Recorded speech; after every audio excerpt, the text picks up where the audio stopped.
An Inspector Calls by J.B. Priestley. Adapted for radio by John Foley.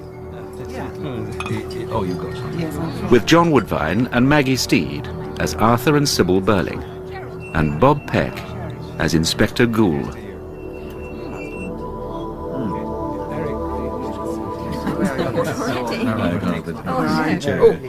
All right, Edna. Give Mr. Croft the port, will you? Yes, sir. Thank you. Oh, you'll like this port, Gerald. It's exactly the same as your father gets. Oh, then it'll be all right. The governor prides himself on being a good judge of port. Oh, I'm sure he is. Now then, Sybil, you'll take a glass tonight. Special occasion. Yes, go on, Mummy. You must drink our health. Very well, just a little. Allow me. Thank you, Gerald. All right, Edna, I'll ring from the drawing room when we want coffee. Yes, ma'am. Oh, this is very nice. Good dinner too, Sybil. Don't you think so, Gerald? No, absolutely first class. Arthur, you're not supposed to say such things. Come, Sybil, I'm treating Gerald like one of the family. I'm sure he won't object. Go on, Gerald, but just you object. Wouldn't dream of it. In fact, I insist on being one of the family now. I've been trying long enough, haven't I? Except for all last summer when you never came near me. I was awfully busy at the works all that time. That's what you say. Now, Sheila, don't tease him. When you're married, you'll realise that men with important work sometimes need to spend all their time and energy on their business. You'll have to get used to that, just as I had. I don't believe I will, so you be careful, Gerald. Oh, I will. Now then, Eric, what's the joke? Don't know. Suddenly felt I just had to laugh. You're squiffy. I am not. Stop it, you two. Arthur, what about this famous toast of yours? Oh, yes, of course. Well, Gerald, it's a pity Sir George and Lady Croft can't be with us, but they're abroad, so it can't be helped. I tell you frankly that your engagement to Sheila means a tremendous lot to me. You're just the kind of son-in-law I always wanted. Your father and I have been friendly rivals in business for some time, and now you've brought us together. Perhaps we may look forward to the time when Crofts Limited and Burling and Company are no longer competing, but working together for lower costs and higher prices. Here. Now, Arthur, I don't think you ought to talk business on an occasion like this. Neither do I. All wrong. I only mentioned it in passing. What I did want to say was that Sheila's a lucky girl. And I think you're a pretty fortunate young man too, Gerald. I know I am. So here's wishing the pair of you the very best that life can bring. Gerald and Sheila. Yes, Gerald, Sheila, darling. Our congratulations. Oh, thank you. Eric? Yes, all the best. She's got a temper sometimes, but she's not bad, really. Good old Sheila. Chump. I can't drink to this, can I? When do I drink? You can drink to me. All right, then. I drink to you, Gerald. Thank you. And I drink to you. I hope I can make you as happy as you deserve to be. And I'll start with this. Oh, what is it? As if you didn't know. Open it. Oh, Gerald, it's wonderful. Look, Mummy, it's the ring I told you about. Isn't it a beauty? Oh, darling. Mwah. Steady, you two. Now I really feel engaged. So you ought, darling. It's a lovely ring. Be careful with it. Careful. I'll never let it out of my sight. And now, Arthur, I think Sheila and I had better go into the drawing room and leave you men. No, before you go, I just want to say this. I'm delighted about this engagement. I hope it won't be too long before you're married. It's a very good time for it. And soon, it'll be an even better time. There's a lot of silly pessimistic talk about possible labour trouble in the near future, and I speak as a hard-headed businessman who has to take risks and know what he's about. I say you can ignore all this wild talk. We've passed the worst of it. We employers are coming together at last to see that our interests and the interests of capital are properly protected. We're in for a time of steadily increasing prosperity. I believe you're right, sir. Now, you three young people, remember what I'm telling you now. In 20 or 30 years' time, you may be giving a little party like this. Your son or daughter might be getting engaged. And I tell you, by then, you'll be living in a world that'll have forgotten all these capital versus labour agitations. There'll be peace and prosperity and rapid progress everywhere. Now, I know, my dear, I know I'm talking too much. But you youngsters remember what I said. We hard-headed, practical businessmen must say something sometime. And we don't guess. We've had experience, and we know. Arthur. Oh, all right, Sybil. Thank you, dear. Don't keep Gerald in here too long. Eric, I want you a minute. Yes, Mother.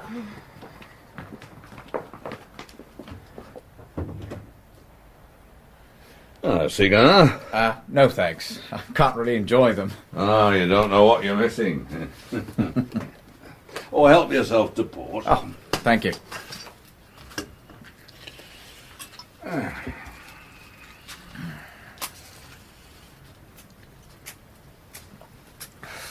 Oh, by the way,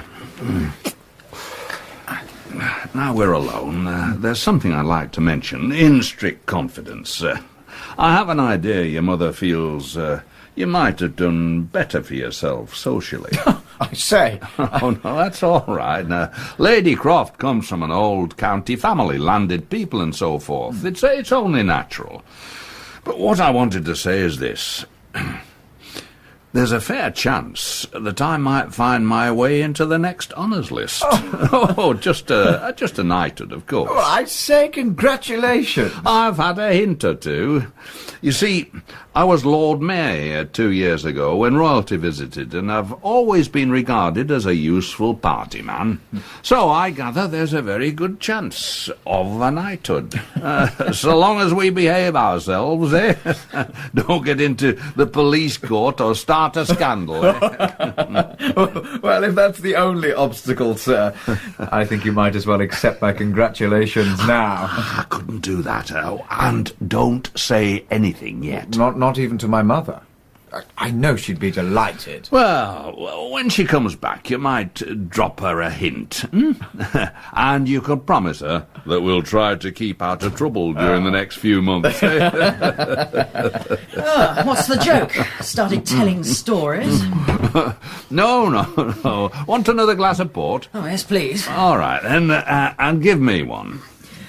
Mother says we mustn't stay too long, but I don't think it matters.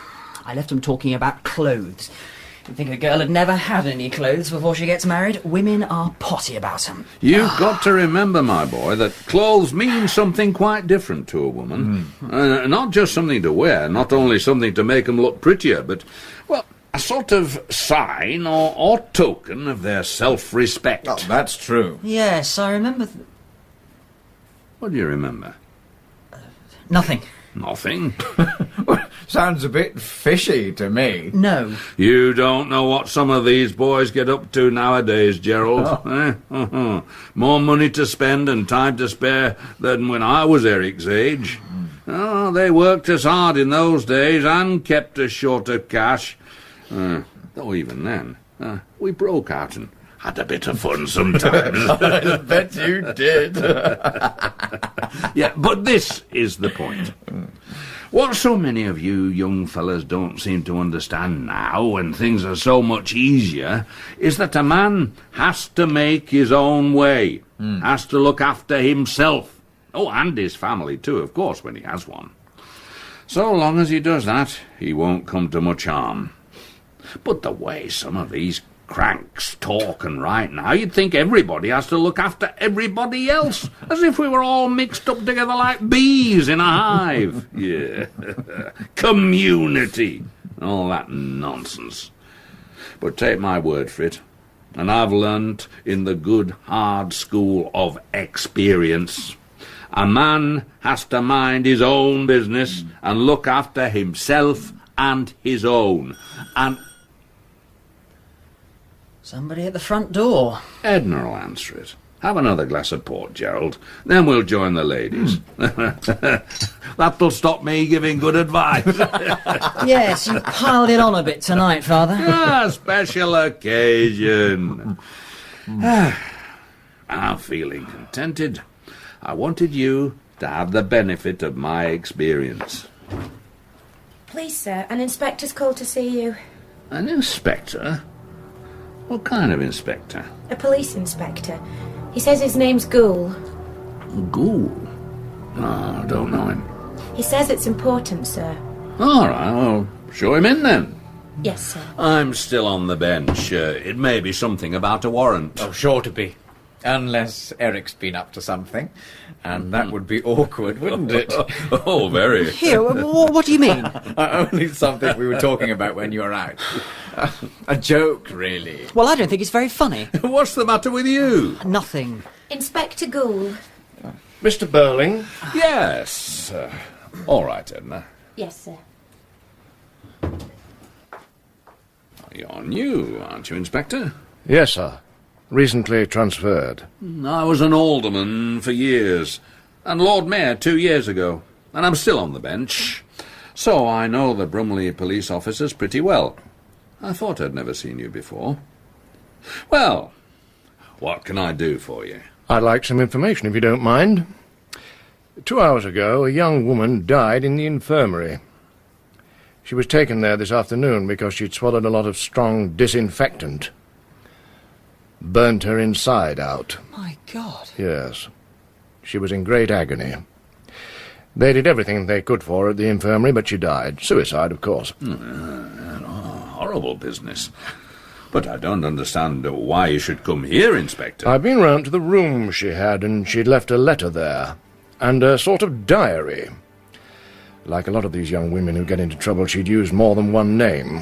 But her real name was Eva Smith. Eva Smith. Do you remember her, Mr. Burling? Well, I seem to remember hearing that name somewhere. But it doesn't convey anything to me. She was employed in your works at one time. Oh, that's it, is it? Well, we've several hundred young women there, you know. And they keep changing. Well, this young woman, Eva Smith, was a bit out of the ordinary. I found this photograph of her in her lodgings. Perhaps you'd remember her from that. May I see that photograph too? Not just at the moment, sir. Any particular reason why not? There might be. And the same applies to me, I suppose. Yes. Well, I can't imagine what it could be. Neither can I. It's the way I like to work. One person and one line of inquiry at a time. Otherwise there's a muddle. Well, Mr. Burling, you remember Eva Smith now? Yes, I do. She was one of my employees, and then I discharged her. Is that why she committed suicide? Keep quiet, Eric. Don't get excited. This girl left us nearly 2 years ago. Let me see, it must have been in the early autumn. End of September, sir. That's right. Look here, sir. Wouldn't you rather I was out of this? I don't mind you being here, Gerald. And I'm sure you've no objection, have you, Inspector? Oh, perhaps I ought to explain first that this is Mr. Gerald Croft, son of Sir George Croft, you know, Crofts Limited. Mr. Gerald Croft, eh? We've been celebrating his engagement to my daughter Sheila. Mr. Croft is going to marry Miss Sheila Burling? That's right. Then I prefer you to stay.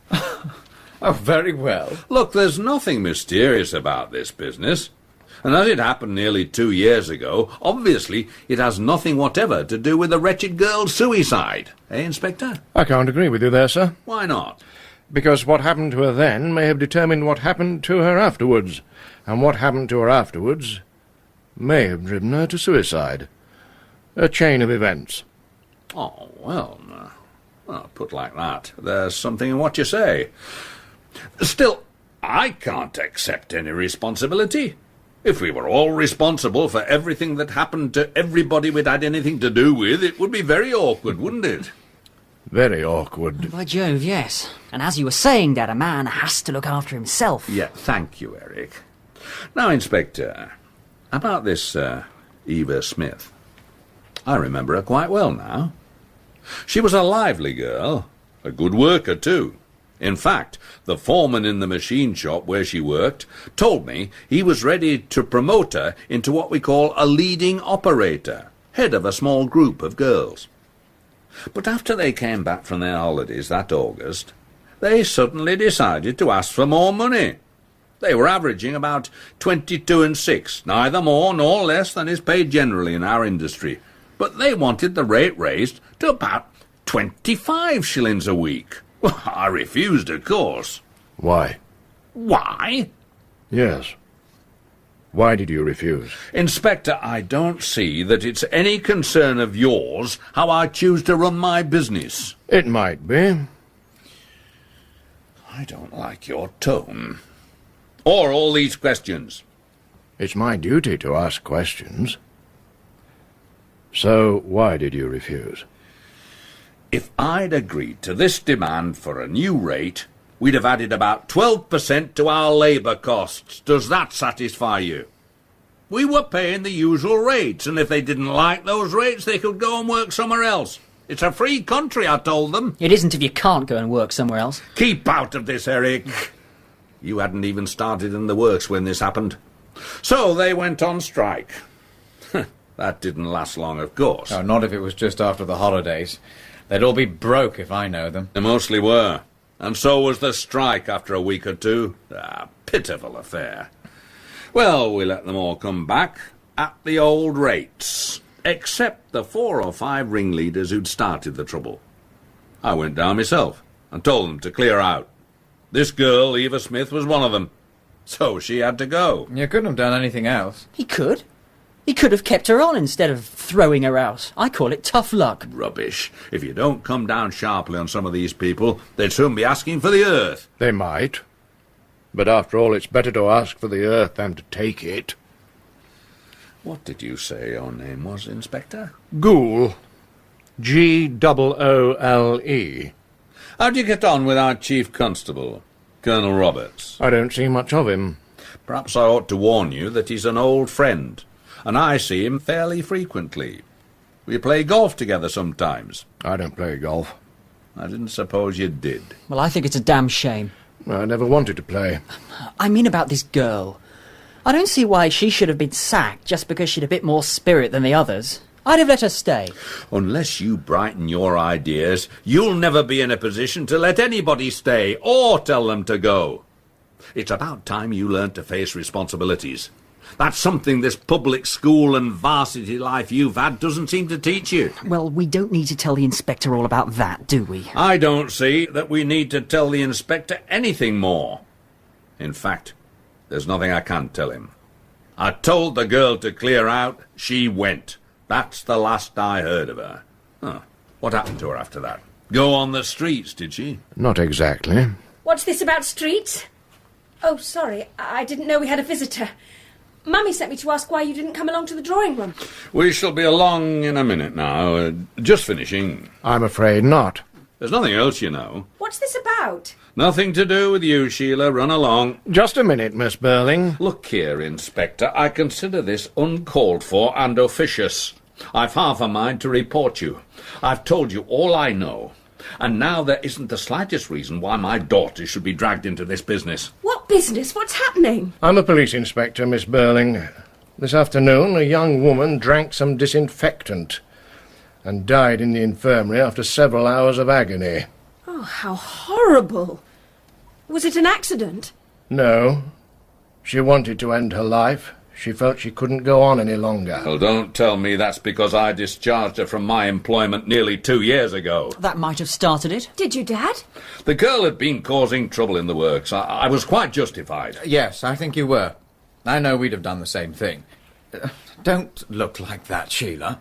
Sorry, it's just I can't help thinking about this girl destroying herself so horribly. And I've been so happy tonight. I wish you hadn't told me. What was she like? Quite young? 24. Pretty? She wasn't pretty when I saw her today. That's enough of that. I don't really see that this inquiry gets you anywhere, Inspector. It's what happened to her since she left Mr. Burling's works that is important. And we can't help you there because we don't know. Are you all sure you don't know? Are you suggesting now that one of them knows something about this girl? Yes. You didn't come here just to see me, then? No. Well, of course, if I'd known that earlier, I wouldn't have called you officious and talked about reporting you. You understand that, don't you, Inspector? I thought that you were making the most of this tiny bit of information I could give you. You sure of your facts? Some of them, yes. I can't think they could be of any great consequence. The girl's dead, though. You talk as if we were responsible. Just a minute, Sheila. Inspector, you and I had better go and talk this over quietly in a corner. Why should you? He's finished with you. He says it's one of us now. Well, I've never known an Eva Smith. Neither have I. Was that her name? Eva Smith? Yes. Never heard it before. So, where are you now, Inspector? Where I was before, Mr. Croft. I told you I should use more than one name.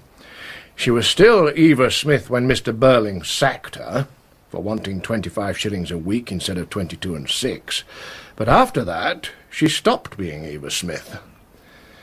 Perhaps she'd had enough of it. Can't blame her. Do you know what happened to this girl after she left my works? Yes.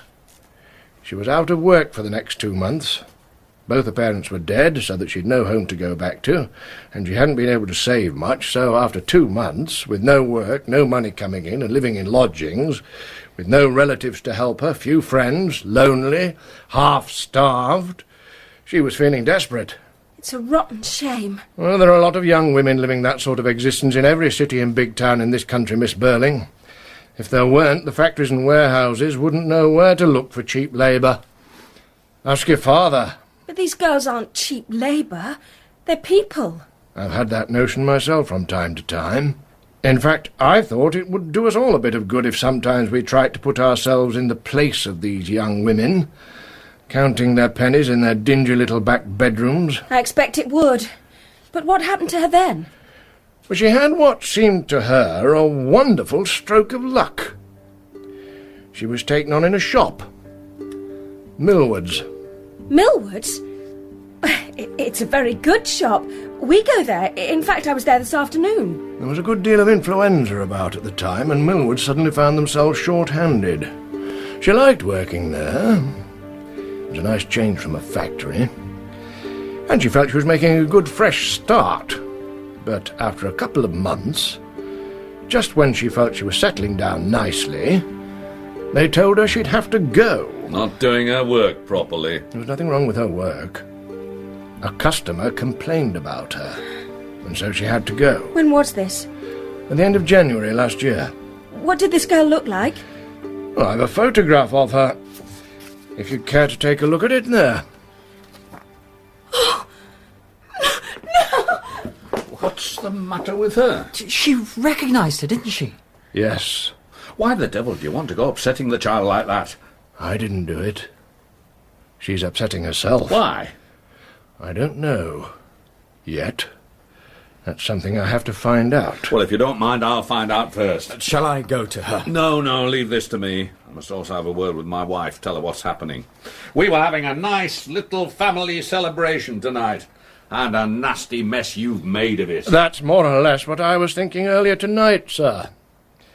When I was in the infirmary looking at what was left of Eva Smith. A nice little promising life there, I thought.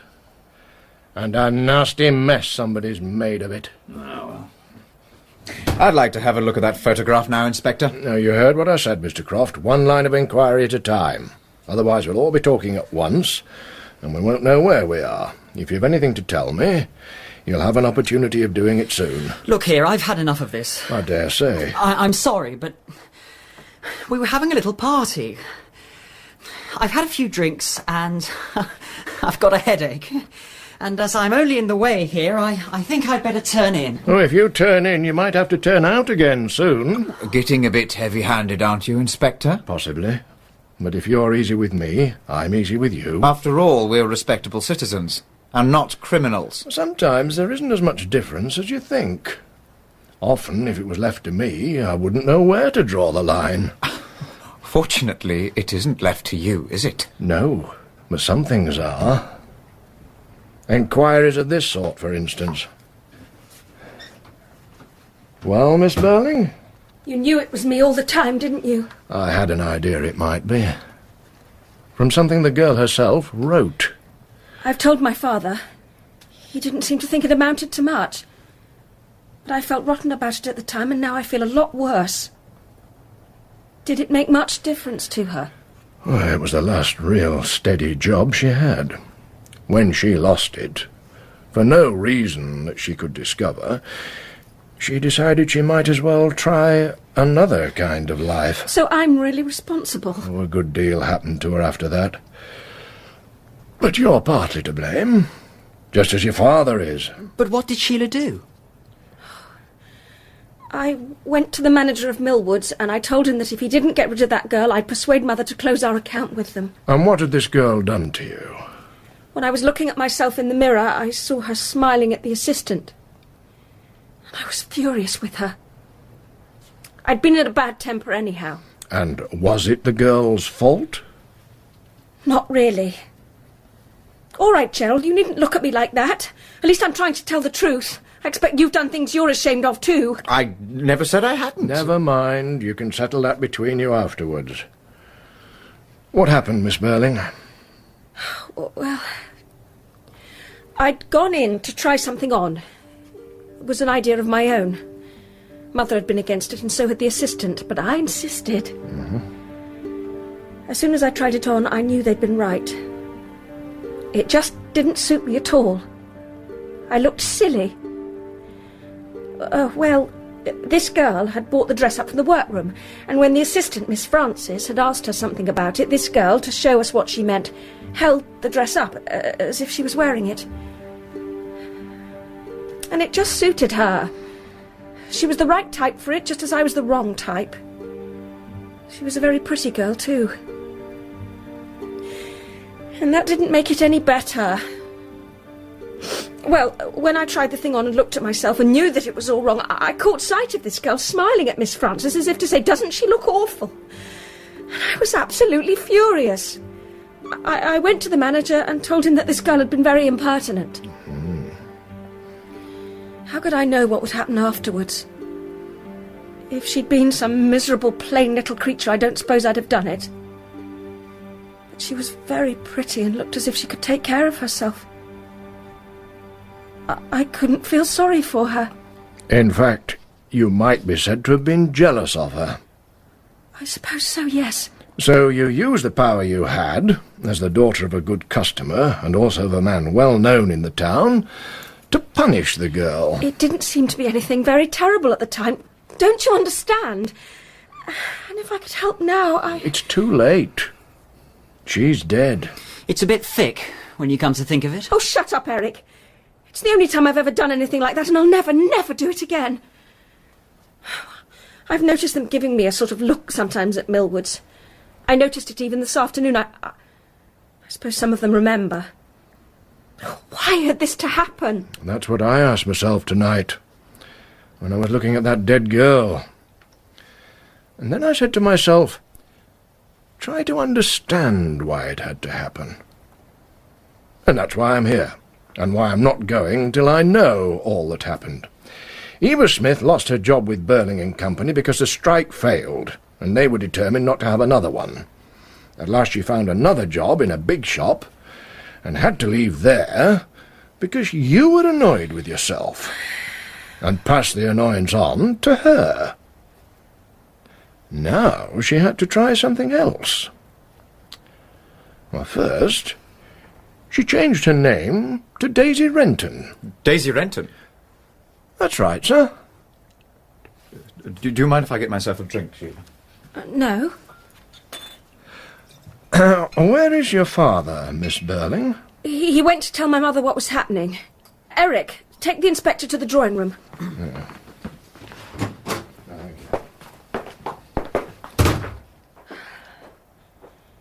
Well, Gerald? Well, what? How did you come to know this girl? Eva Smith. I didn't. Daisy Renton, then. It's the same thing. Why should I have known her? You gave yourself away as soon as he mentioned her other name. All right. I knew her.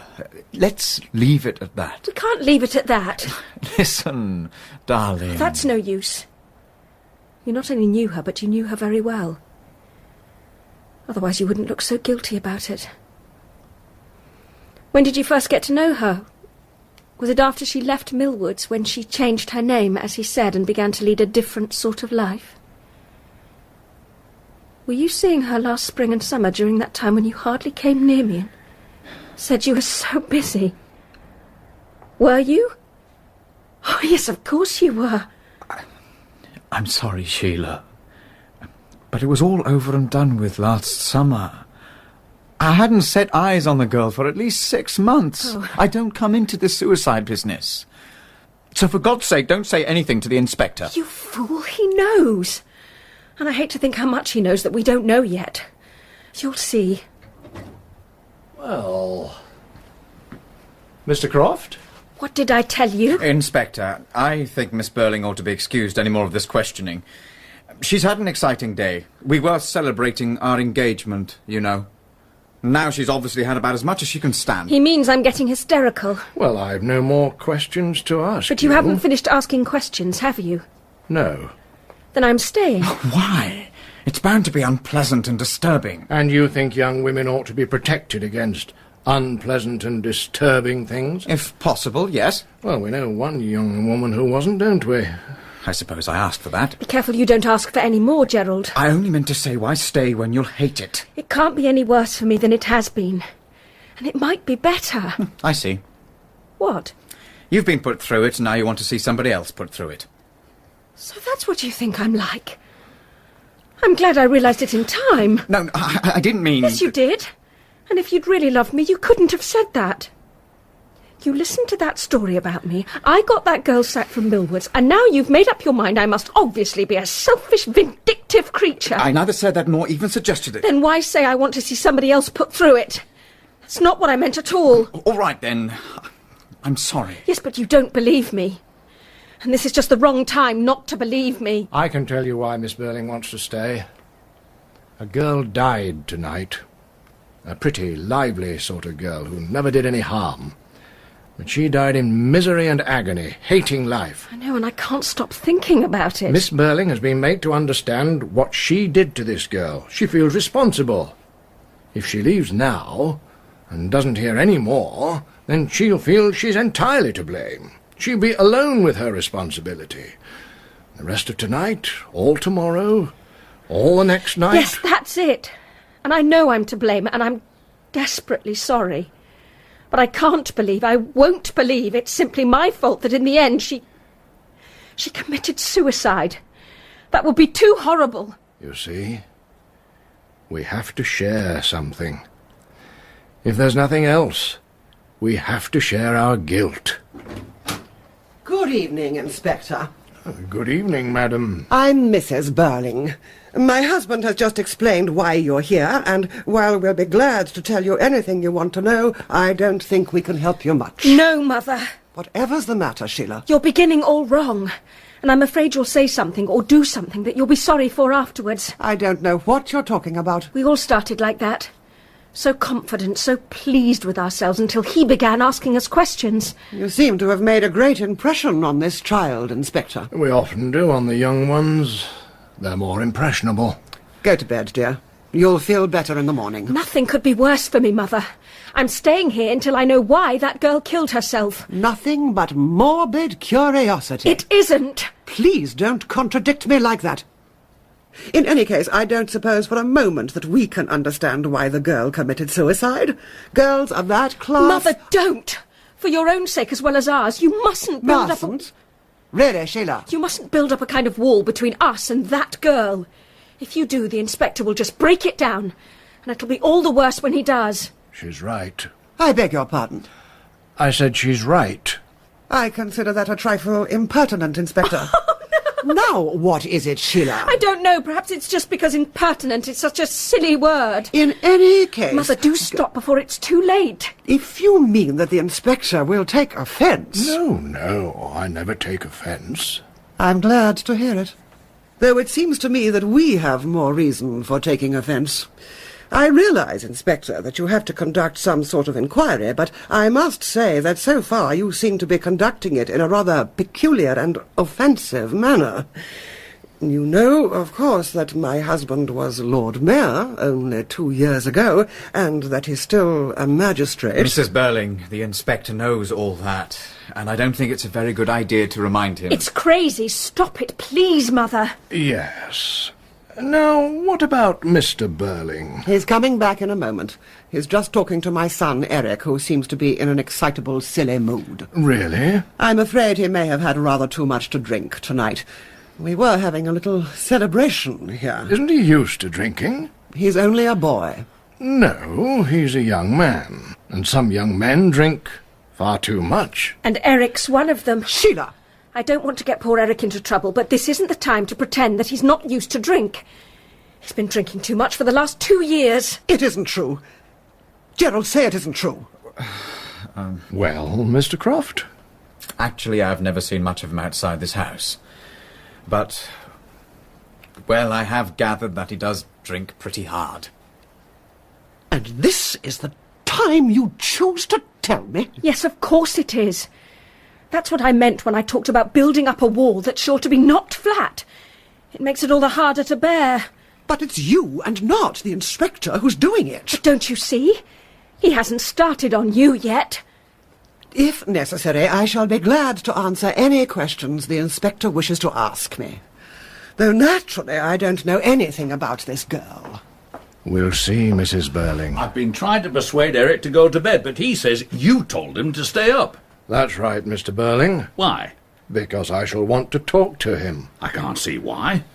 But if you must, then I suggest you do it now. Have him in and get it over, then let the lad go. I'm sorry, but I can't do that yet.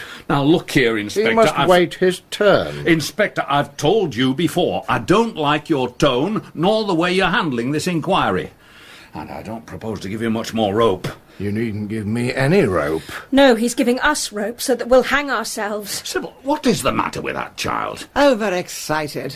Well, come along, Inspector. What is it you want to know? At the end of January last year, Eva Smith had to leave Millwoods because Miss Burling compelled them to discharge her.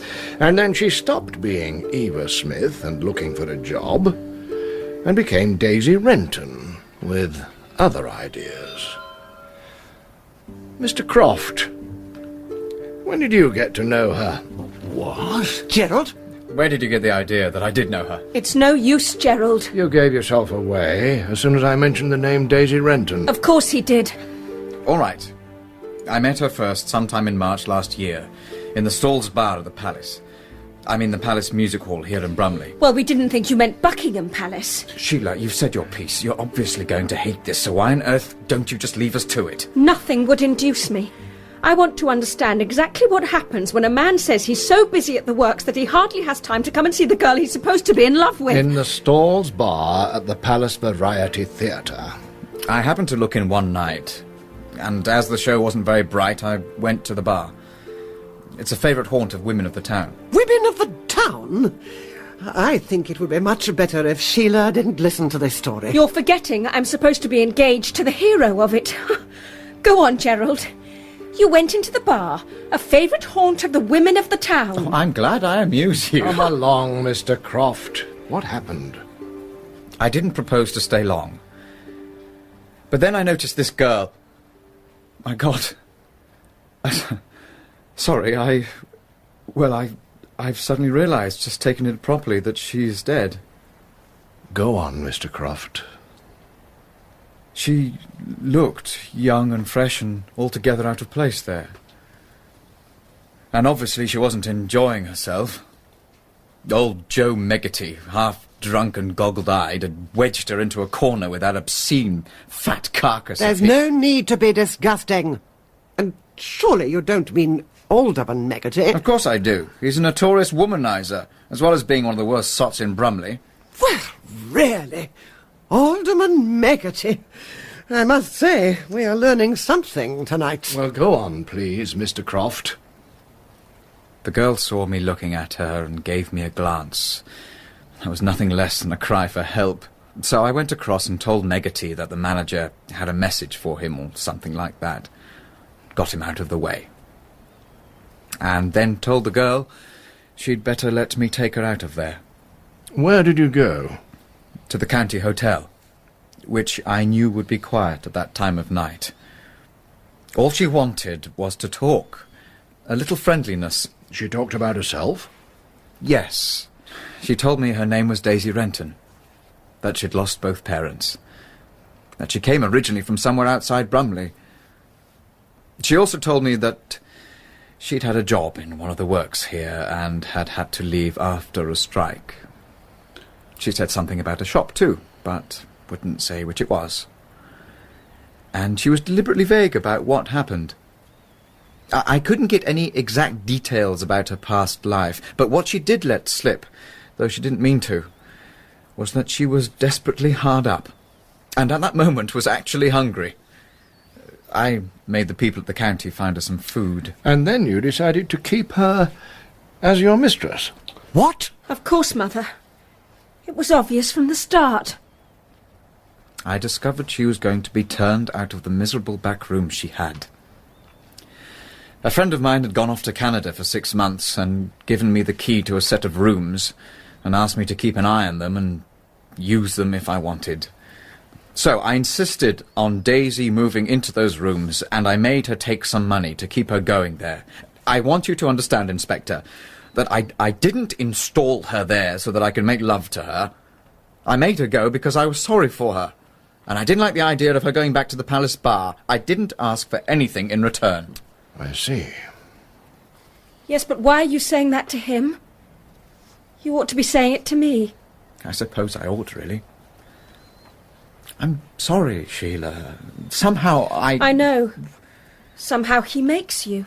But she became your mistress? I suppose it was inevitable. She was young and pretty and warm-hearted and intensely grateful. I became the most important person in her life. Were you in love with her? Oh, I really must protest. Why should you protest?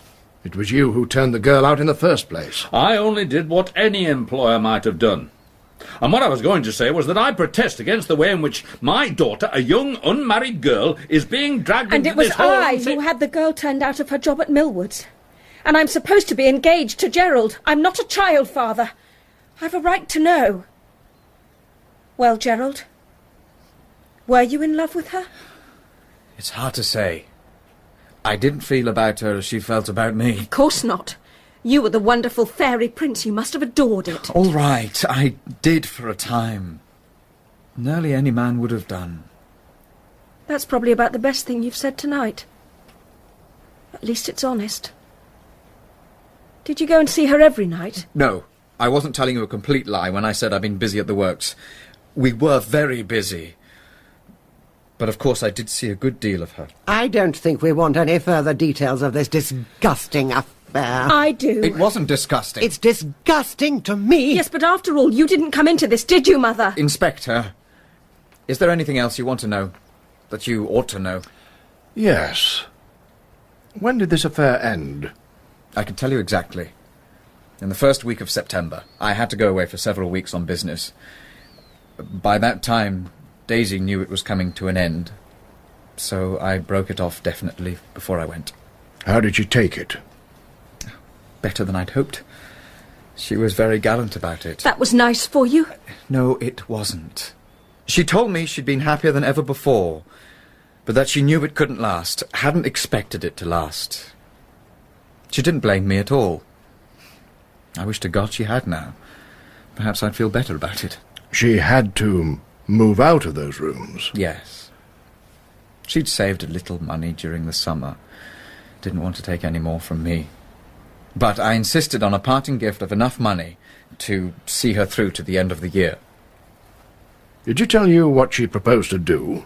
No. She refused to talk about that. I got the idea that she thought of leaving Brumley. Did she? Yes. She went away to be alone, to be quiet, to remember all that had happened between you. How do you know that? She kept a rough sort of diary. She felt there'd never be anything as good again for her. And she said she had to go away and remember, just to make it last longer. I see. Well, I never saw her again. And that's all I can tell you. It's all I want to know from you. In that case, well, I'd like to be alone for a little while. I'd be glad if you let me go. Go where? Home? No, I'll just go out, walk about for a while, if you don't mind. I'll come back. All right, Mr. Croft. Just in case you don't come back, Gerald, I think you'd better take your ring with you. I see. Well, I was expecting this. I don't dislike you as I did half an hour ago, Gerald. In fact, in some odd way, I rather respect you more than I've ever done before. I knew anyhow you were lying about those months last year when you hardly came near me. And now at least you've been honest. And I believe what you told us about the way you helped her at first just out of pity. And it was my fault, really, that she was so desperate when you first met her. But this has made a difference. You and I aren't the same people who sat down to dinner here. We'd have to start all over again, getting to know each other. Now, Sheila, I'm not defending him, but you must understand that a lot of young men... Don't interfere, please, Father. Gerald knows what I mean. Yes, I know what you mean. But I'm coming back, if I may. All right. Thank you.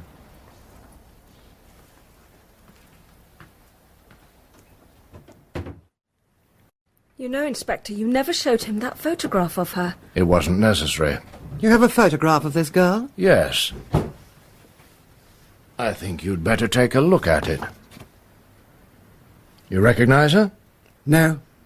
I can't believe she could have changed so much. I don't understand you. You're not telling me the truth. I beg your pardon. Look here, Inspector, I'm not going to have this. You'll apologise at once. For doing my duty? For being so offensive about it. I'm a public man. Public men, Mr. Burling, have responsibilities as well as privileges. Possibly, but you weren't asked to come here to talk to me about my responsibilities. Let's hope not, though I'm beginning to wonder. Does that mean anything, Sheila? It means that we've no excuse now for putting on airs, and that if we've any sense we won't try. Father threw this girl out because she asked for decent wages. I pushed her further out, right into the street, just because she was pretty. Gerald set her up as his mistress and then dropped her when it suited him, and now you're pretending you don't recognise her from that photograph. And if you're not telling the truth, why should the Inspector apologise? Can't you see, Mother, you're making it worse? Oh, it was the door again. Gerald must have come back. Unless your son has just gone out. I'll see. Mrs. Burling, you're a prominent member of the Brumley Women's Charity Organisation. Go on, Mother. You might as well admit it. Yes, she is. Why? It's an organisation to which women in distress can appeal for help. Isn't that so? We've done a great deal of useful work in helping deserving cases. You were in the chair of the interviewing committee 2 weeks ago, were you not? And if I was, what business is it of yours? Mrs. Burling. It must have been Eric we heard go out. Eric? Where can he have gone to? Can't imagine.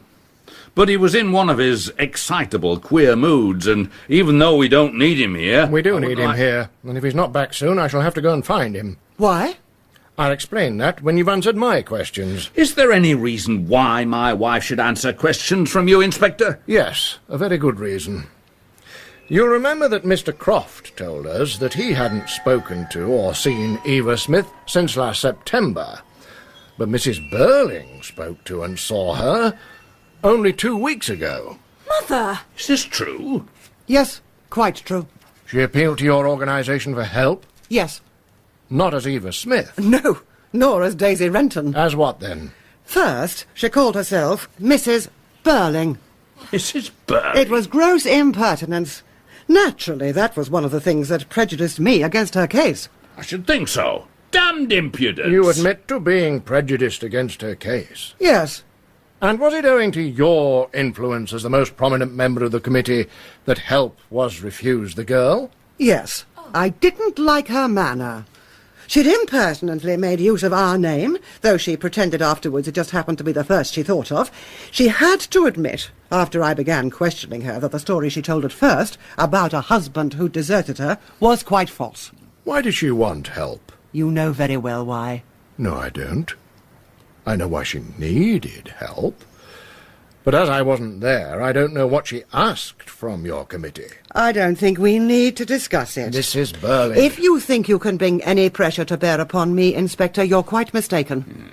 Unlike the other three, I did nothing I'm ashamed of or that won't bear investigation.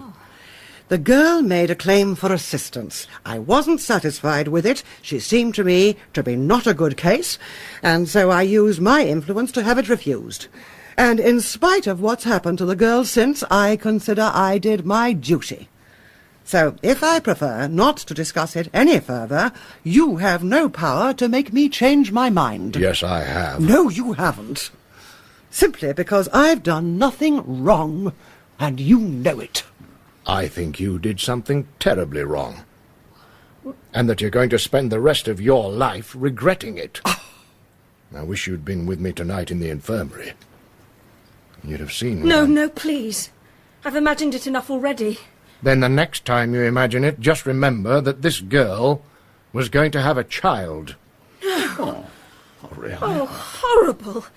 How could she have wanted to kill herself? Because she'd been turned out and turned down too many times. Mother, you must have known. It was because she was going to have a child that she went for assistance to your mother's committee. Look here. This wasn't Gerald Croft. Oh. No. Nothing to do with him. Thank goodness for that. Though I don't know why I should care now. And you've nothing further to tell me, Mrs. Burling. I'll tell you what I told her. Go and look for the father of the child. It's his responsibility. That doesn't make it any the less yours. She came to you for help, at a time when no woman could have needed it more. She was alone, friendless, almost penniless, desperate. She needed not only money, but advice, sympathy, friendliness. And you slammed the door in her face. Mother, that was cruel and vile. I must say, Sybil, that when this comes out at the inquest, it isn't going to do us much good. Oh, stop it, both of you. And before you start accusing me of anything, please remember that it wasn't I who had her turned out of her employment, which probably began it all. In the circumstances, I think I was justified. The girl had begun by telling us a pack of lies. Afterwards, when I got at the truth, I discovered that she knew who the father was. So I told her it was her business to make him responsible. If he refused to marry her, and in my opinion he ought to be compelled to, then he must at least support her. And what did she reply to that? Oh, she was giving herself ridiculous airs, claiming elaborate fine feelings and scruples that were simply absurd in a girl in her position. What did she say? She said that the father was only a youngster, silly and wild and drinking too much. There couldn't be any question of marrying him. It would be wrong for them both. He had given her money, but she didn't want to take any more money from him. Why didn't she want to take any more money from him? Oh, some fancy reason. As if a girl of that sort would ever refuse money. I warn you, you're making it worse for yourself. What reason did she give for not taking any more money? Her story was that he'd said something one night when he was drunk that gave her the idea that it wasn't his money. Where had he got it from, then? He'd stolen it. So she'd come to you for assistance because she didn't want to take stolen money. That's the story she finally told, after I'd refused to believe her original story, that she was a married woman who'd been deserted by her husband. I didn't see any reason to believe that one story should be any truer than the other. Therefore, you're quite wrong to suppose I shall regret what I did. But if her story was true, if this boy had been giving her stolen money, then she came to you for help because she wanted to keep this youngster out of any more trouble. Possibly. But it sounded ridiculous. So I was perfectly justified in advising my committee not to allow her claim for assistance. You're not even sorry now, when you know what happened to the girl. I'm sorry she should have come to such a horrible end, but I accept no blame for it. Who is to blame, then? First, the girl herself. For letting Father and me have her chucked out of her jobs. Secondly, I blame the young man who was the father of the child she was going to have. If, as she said, he didn't belong to her class and was some drunken young idler, then that's all the more reason why he shouldn't escape. He should be made an example of. If the girl's death is due to anybody, then it's due to him. And if her story is true, that he was stealing money... Then he'd be entirely responsible, because the girl wouldn't have come to us and have been refused assistance if it hadn't been for him. So he's the chief culprit, anyhow. Certainly. And he ought to be dealt with very severely. Mother, stop. Be quiet, Sheila. But don't you see? You're behaving like a hysterical child tonight, Sheila. Oh. Inspector, if you take some steps to find this young man and make sure that he's compelled to confess in public his responsibility, instead of staying here asking unnecessary questions, then you really would be doing your duty. Don't worry, Mrs. Burling. I shall do my duty. I'm glad to hear it. No hushing up, eh? Make an example of the young man, eh? Public confession of responsibility. Certainly. And now, no doubt, you'd like to say good night. Not yet. I'm waiting. Waiting for what? To do my duty. Now, Mother, don't you see? But surely... I mean... It's ridiculous. Inspector, you're not trying to tell us that my boy is mixed up in this? If he is, then we know what to do, don't we? Mrs. Burling has just told us. My God. Oh, but look here. I don't believe it. I won't believe it. Mother, I begged you to stop, but would you... You all know, don't you? Yes, we know. Eric, there must be some mistake. You don't know what we've been saying. It's a good job for him he doesn't, isn't it? Why? Because Mother's been busy blaming everything on the young man who got this girl into trouble. And saying he shouldn't escape and should be made an example of. Now, that's enough, Sheila. You haven't made it any easier for me, have you, Mother? But I didn't know it was you. I never dreamt. Besides, you're not that type. You don't get drunk. Of course he does. I told you he did. Oh, you little sneak. That's not fair. I could have told her months ago, but I didn't. I only told her tonight because I knew it was bound to come out. So I thought she might as well know in advance. Don't forget, I've already been through it. Sheila, I simply don't understand your attitude. Neither do I. If you'd had any sense of loyalty... There'll be plenty of time when I've gone for you all to adjust your family relationships. But now I must hear what your son has to tell me. When did you first meet this girl? One night last November. Where? In the Palace Bar. I'd be there an hour or so with 2 or 3 chaps. What happened then? I began talking to her and stood her a few drinks. I was rather far gone by the time we had to go. Was she drunk too? She was a bit, chiefly because she'd not had much to eat that day. You went to her lodgings that night? It seems I insisted. I'm not very clear about it, but afterwards she told me she didn't want me to go in, but that... Well, I was in that state when a chap easily turns nasty. And that's when it happened. And I don't even remember, that's the hellish thing. Oh my God, how stupid it all is. Eric, how could you? Sheila, take your mother along to the drawing room. I want to stay. You heard what I said. Go on, Sybil. Come on, Mother. When did you meet her again? About a fortnight afterwards. By appointment? No. And I couldn't remember her name or where she lived. It was all very vague, but I happened to see her in the Palace Bar. And you took her home again? Yes. And this time we talked a bit. She told me something about herself, and I talked too. I told her my name and what I did. And you made love again? Yes. I wasn't in love with her or anything, but I liked her.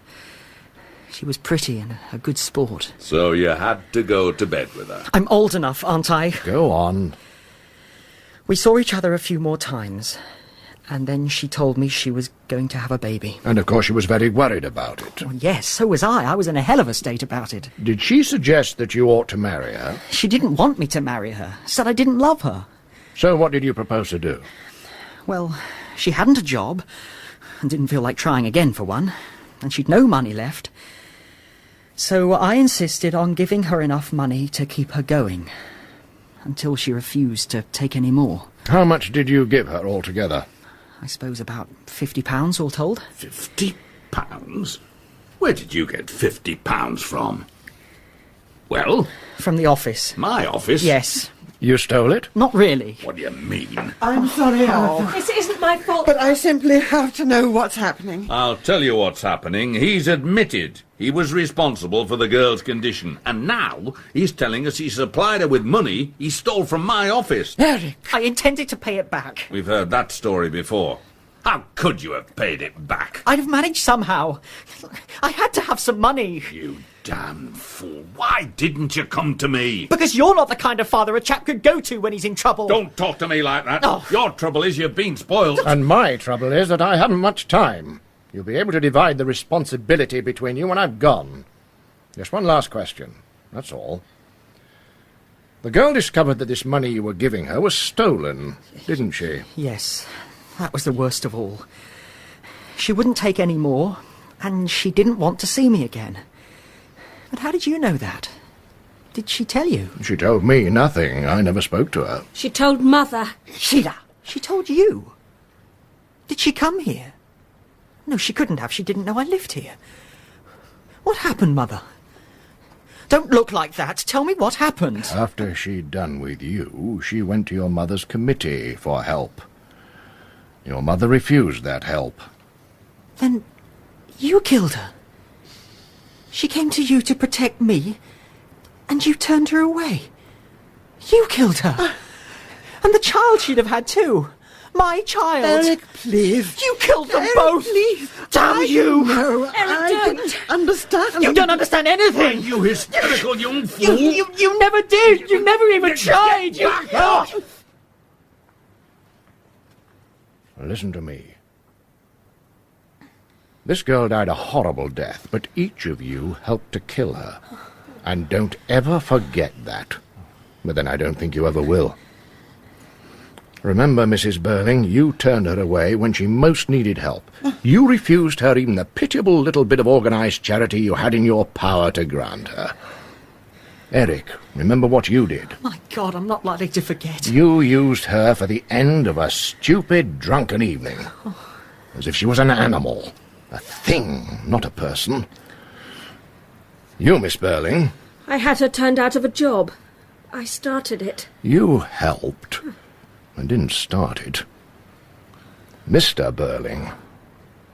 You started it. She wanted 25 shillings a week instead of 22 and sixpence. You made her pay a heavy price for that. And now she'll make you pay a heavier price still. Inspector, I'd give thousands. Thousands. You're offering the money at the wrong time. No. I don't think any of you will forget. Nor that young man Croft, though he at least had some affection for her and made her happy for a time. Well, Eva Smith's gone. You can't do her any more harm, and you can't do her any good either. You can't even say, I'm sorry, Eva Smith. That's the worst of it. Well, remember this. One Eva Smith has gone. But there are millions and millions of Eva Smiths and John Smiths still left with us. With their lives, their hopes and fears, their suffering and chance of happiness, all intertwined with our lives, with what we think and say and do. We don't live alone. We're members of one body, responsible for each other. And I tell you that the time will soon come when, if men will not learn that lesson, then they will be taught it. in fire and blood and anguish. Good night.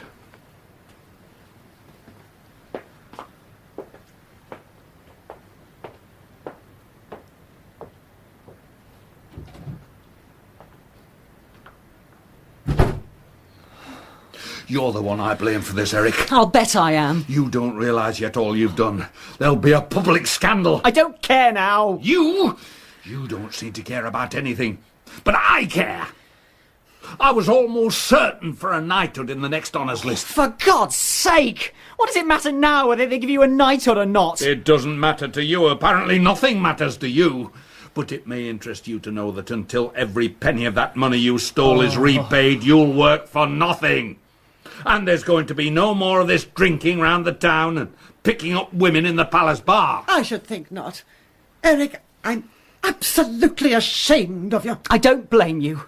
But don't forget, I'm ashamed of you as well. Now, yes, both of you! Drop that! There's every excuse for what your mother and I did. It turned out unfortunately, that's all. That's all? Oh, well, what have you got to say? I don't know where to begin. Then don't. I know I behaved badly and I'm ashamed of it. But now you're beginning all over again to pretend that nothing much has happened. Nothing much has happened? Haven't I said there'll be a public scandal, and who will suffer from that more than I will? That's not what I'm talking about. You don't seem to have learnt anything. You're wrong there. I've learnt plenty tonight. Oh, when I think of what I was feeling when the five of us sat down to dinner tonight. Yes. And do you remember what you said to Gerald and me after dinner, when you were feeling so pleased with yourself? You told us that a man has to make his own way, look after himself and mind his own business, and that we weren't to take any notice of these cranks who tell us that everybody has to look after everybody else. Do you remember? And then one of those cranks walked in, the inspector. I notice you didn't tell him that it's every man for himself. Is that when the inspector came, just after Father had said that? What of it? It's strange.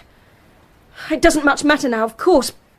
But was he really a police inspector? If he wasn't, it matters a devil of a lot. Makes all the difference. No, it doesn't. Oh, don't talk rubbish. Of course it does. Well, it doesn't to me, and it oughtn't to you either. Don't be childish. It's you two who are being childish, trying not to face the facts. I won't have that sort of talk. Any more of that and you leave this room. That'll be terrible for her, won't it? Don't you see? If all that's come out tonight is true, then it doesn't much matter who it was who made us confess. And it was true, wasn't it? Father turned the girl out of one job, and I had her turned out of another. Gerald kept her, at a time when he was supposed to be too busy to see me. Eric, well, we know what Eric did. And Mother hardened her heart and gave her the final push that finished her. That's what's important, not whether a man is a police inspector or not. He was our police inspector, all right. That's what I mean. But I have an idea, and I had it all along vaguely, that there was something curious about him. He never seemed like an ordinary police inspector. You're right. Yeah, I felt it too. Well, I must say his manner was extraordinary. So rude and assertive. Look at the way he talked to me, telling me to shut up. He must have known I was an ex-Lord Mayor and a magistrate and so forth. Besides, the way he talked, I mean, they don't talk like that. I've had dealings with dozens of them. But it doesn't make any real difference. Of course it does. No, Sheila's right. It doesn't. That's comic coming from you. You're the one it makes most difference to. You've confessed to theft, and now he knows all about it, and he can bring it out at the inquest and, if necessary, carry it to court. He can't do anything to your mother and Sheila and me, except perhaps make us look a bit ashamed of ourselves in public. But as for you, he can ruin you. We hardly ever told him anything he didn't know. Did you notice that? That's nothing. He had a bit of information left by the girl and made a few smart guesses. But the fact remains that if we hadn't talked so much, he'd have had little to go on. Yeah, and why you all had to go letting everything come out like that beats me. It's all right talking like that now, but he made us confess. He certainly didn't make me confess, as you call it. I told him quite plainly that I thought I had done no more than my duty. Oh, Mother! The fact is, you allowed yourselves to be bluffed. That fellow was prejudiced from the start, probably some sort of crank, and you let him bluff you into talking about your private affairs. You ought to have stood up to him. I didn't notice you standing up to him. No, because by that time you'd admitted you'd been taking money. What chance had I after that? I was a fool not to have insisted upon seeing him alone. Oh, that wouldn't have worked. Of course it wouldn't. Really, from the way you children talk, you might be wanting to help him instead of us. Now, just be quiet, so that your father can decide what we ought to do. Yes. We'll have to get to work quickly. How's this? Had I better go? Edna will go. I asked her to wait up to make us some tea. It might be Gerald coming back. Oh, Gerald? Of course, yeah, I'd forgotten about him. Mr. Croft. I hope you don't mind my coming back. Of course not, Gerald. All right, Edna. Close the door. Yes, ma'am. When did that inspector go? Only a few minutes ago. He put us all through it. Now, we needn't bother Gerald with all that stuff. He might as well know. We're all in it, Gerald, up to the neck.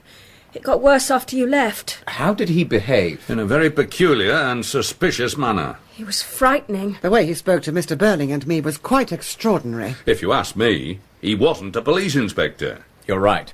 What? That man was not a police inspector. Are you certain? Almost certain. I met a police sergeant I know down the road. I asked him about this Inspector Gould and described the chap carefully to him. He swore there wasn't any Inspector Gould or anybody like him on the force here. But you didn't tell him... No. I said I'd been having an argument with someone.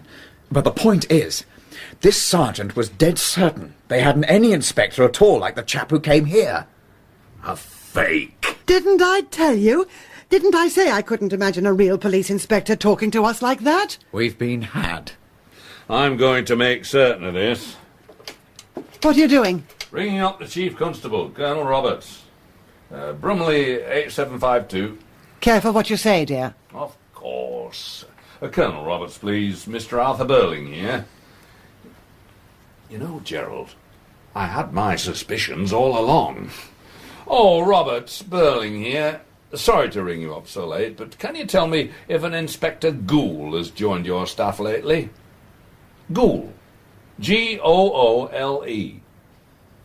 A new man. About 5 feet 10 inches, dark hair, clean shaven. I see. Yes. Well, no, that settles it. No, just a little argument we were having here. Good night, Colonel. Well, dear? What did he say? There's no Inspector Gould on the force here. As you say, Gerald, we've been had. I felt it all the time. This makes a difference, you know. In fact, it makes all the difference. Of course. I suppose we're all nice people now. Sheila, if you've nothing more sensible to say than that, you'd better keep quiet. Oh. She's right, though. And you'd better keep quiet anyhow. If that had been a police inspector and he'd heard you confess... Arthur, careful. Yes. You see, Gerald, you haven't to know the rest of our crimes and idiocies. That's all right. I don't want to. Well, sir, what do you make of this business now? Was it a hoax? Of course, somebody put that fellow up to coming here and hoaxing us. There are people in this town who dislike me enough to do that. We ought to have seen through it from the first. In the ordinary way, I believe I would have done. But coming like that, bang on top of our little celebration, just when we were all feeling so pleased with ourselves, well, actually, it took me by surprise. I wish I'd been here when that man first arrived. I'd have asked him a few questions before I allowed him to ask us any. It's all right saying that now. I was the only one of you who didn't give in to him. Oh. And now I say we must discuss this business quietly and sensibly, and decide if there's anything to be done about it. You're absolutely right, my dear. Already we've discovered one important fact, that fellow was a fraud. But we found him out, and all we have to do is keep our heads. Now it's our turn. Our turn? To do what? To behave sensibly. What's the use of talking about behaving sensibly? You're beginning to pretend now that nothing's really happened at all. But this girl's still dead, isn't she? And that's what they don't seem to understand. Whoever that chap was, the fact remains that I did what I did. And Mother did what she did. And the rest of you did what you did to her. It's still the same rotten story, whether it's been told to a police inspector or to somebody else. According to you, I ought to feel a lot better. Oh, Gerald, you might as well know I stole some money. Eric! But the money's not the important thing. It's what happened to the girl, and what we all did to her that matters. Eric's right. And it's the best thing any one of us has said tonight. And it makes me feel a bit less ashamed of us. You're just beginning to pretend all over again. For God's sake. Arthur! Well, they're so damned exasperating. They just won't try to understand our position, or to see the difference between a lot of stuff like this coming out in private and a downright public scandal. And I say the girl's dead and we all helped to kill her, and that's what matters. Eric, either stop shouting or get out. Some fathers I know would have kicked you out of the house anyhow by this time. So hold your tongue if you want to stay here. I don't give a damn now whether I stay or not. You'll stay long enough to pay back that money you stole. But that won't bring Eva Smith back to life, will it? And it doesn't alter the fact that we all helped to kill her. But is it a fact? I suppose you're going to prove now you didn't spend last summer keeping this girl instead of seeing me, eh? I did keep a girl last summer. I've admitted it. And I'm sorry, Sheila. Well, I must admit you came out of this better than the rest of us. The inspector said that. He wasn't an inspector. He inspected us all right. And don't let's start dodging and pretending now. Between us, we drove that girl to commit suicide. Who says so? There's no more real evidence we did than there was that chap was a police inspector. Of course there is. No, look at it. A man comes here pretending to be a police officer. It's a hoax of some kind. Now, what does he do? Very artfully, working on bits of information he's picked up here and there, he bluffs us into confessing that we've all been mixed up in this girl's life in one way or another. And so we have. But how do you know it's the same girl? We all admitted it. You all admitted something to do with a girl. But how do you know it's the same girl? Mr. Burling, you sack a girl called Eva Smith. You've forgotten, but he shows you a photograph of her, and then you remember, right? Well, that part's straightforward enough. But what then? Well, he happens to know that Sheila once had a girl sacked from Millward's shop. He tells us that it's this same Eva Smith, and he shows her a photograph that she recognises. Yes. But how do you know it's the same photograph? Did you see the one your father looked at? No. And did your father see the one he showed you? No. I see what you mean. We've no proof it was the same photograph, and therefore no proof it was the same girl. Now, take me. I never saw a photograph. He caught me out by suddenly announcing that this girl changed her name to Daisy Renton. I gave myself away at once because I'd known a Daisy Renton. And there wasn't the slightest proof that this Daisy Renton was really Eva Smith. We've only his word for it. And we'd only his word for it that he was a police inspector. And we now know he was lying. So he could have been lying all the time. Exactly. Now, what happened after I left? I was upset because Eric had left the house, and this man said that if Eric didn't come back, he'd have to go and find him. Well, that made me feel worse still. And his manner was so severe, and he seemed so confident. Then quite suddenly he said I'd seen Eva Smith only 2 weeks ago. Those were his exact words. And like a fool I said I had. I don't see now why you did that.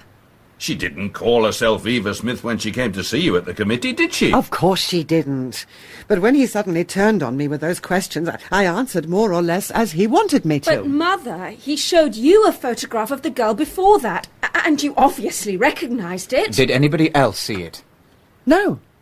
He showed it only to me. Then there's still no proof it was the same girl. He might have showed you the photograph of any girl who applied to the committee. And how do we know that she was Eva Smith or Daisy Renton? Gerald's right. He could have used a different photograph each time, and we'd been none the wiser. We may all have been recognising different girls. Eric, did he ask you to identify a photograph? He didn't need a photograph by the time he got round to me.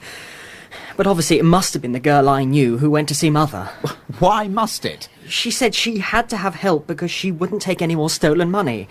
And the girl I knew had told me that already. But even then, that may have been all nonsense. I don't see much nonsense about it when a girl goes and kills herself.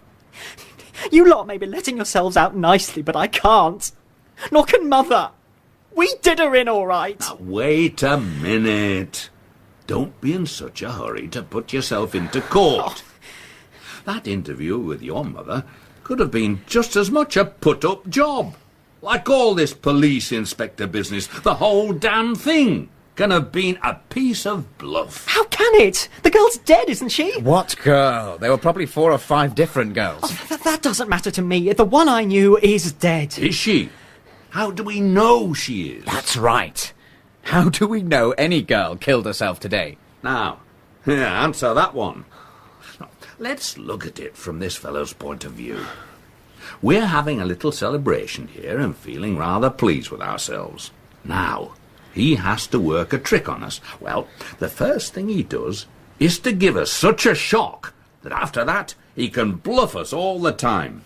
And he starts right off. A girl in the infirmary has just died in agony. All right, don't pile it on. You see, just repeating it shakes you a bit. And that's what he had to do. Shake us at once, and then start questioning us until we didn't know where we were. Oh, he had the laugh of us all right. He could laugh his head off if I knew it really was all a hoax. I'm convinced it is. No police inquiry, no one girl that all this happens to, no scandal. And no suicide? We can settle that at once. How? By ringing up the infirmary. Either there's a dead girl there, or there isn't. Hello? The infirmary, please. It will look a bit odd, won't it? Ringing up at this time of night.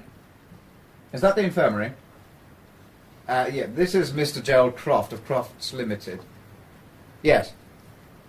We're rather worried about one of our employees.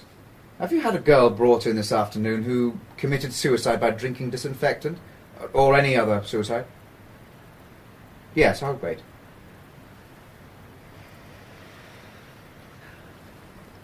Yes? You're certain of that? I see. Well, thank you very much. Good night. Well? No girl has died in there today, and they haven't had a suicide for months. There you are. The whole story's just a lot of moonshine. Gerald, have a drink. Thanks. I think I could do with one now. So could I.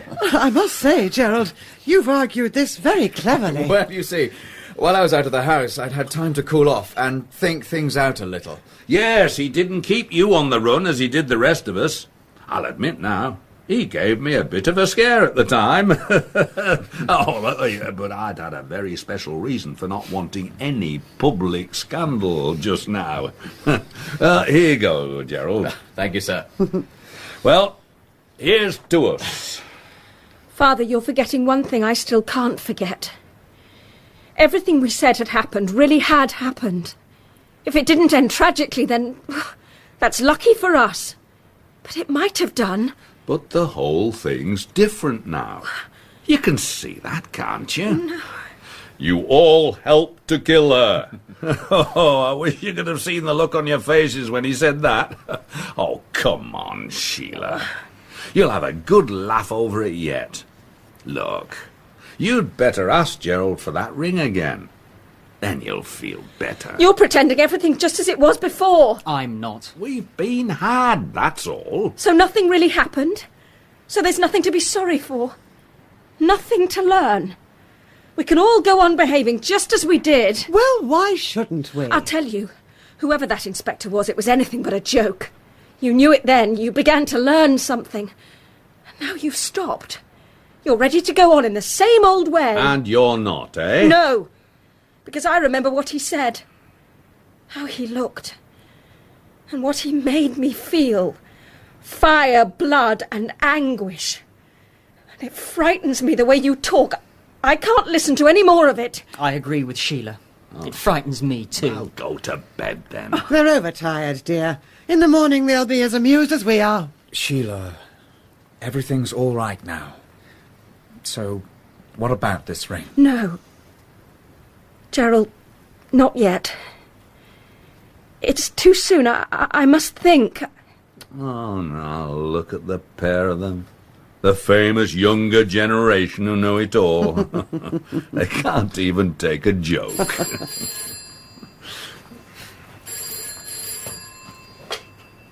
Yes? Yeah, Mr. Burling speaking.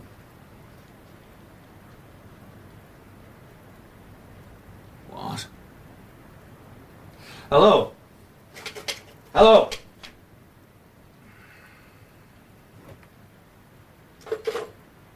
Father? Mr. Burling? Arthur, who was that? The police.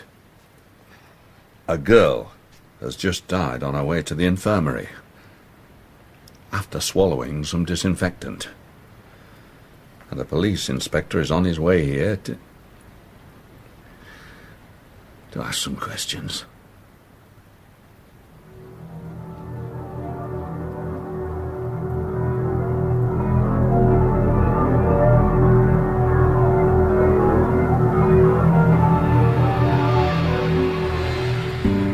In An Inspector Calls by J.B. Priestley, Inspector Gould was played by Bob Peck, Arthur Burling, John Woodvine, Sybil Burling, Maggie Steed, and Sheila Burling, Sarah Jane Home.